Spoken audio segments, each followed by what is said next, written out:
Challenger. S&M? S&M Challenger. Dalawang color ang available niya. Gold, anodized. At ganoon din, yung plastic.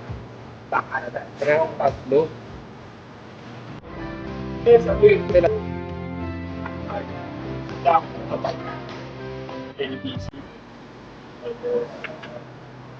Mga... teka, papakita ko nga tulad to. Yan yung ano. So yung Challenger natin Top yung view. 49mm range. 50. Tapos rise 32. Front view. Last side.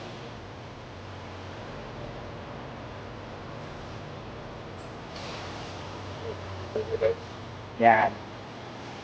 So, yan. Grade 8 hardware daw siya. Ayun sa specs, 6061 TC sa alloy. CNC machine. 6061 alloy. Solid to, teng. Solid yan.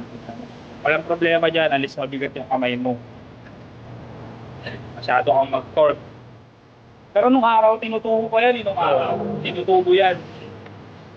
Sa lahat, tinutubo rin yun. Tinatapakan pa. Ngayon kasi uso na yung torque frames. Ngayon, hindi na uso yun.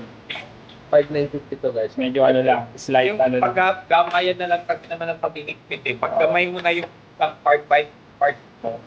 Alam mo na yung... Yan. Kaya kung mapapansin nyo si Challenger, kakaiba siya dun sa karaniwang stem, di ba?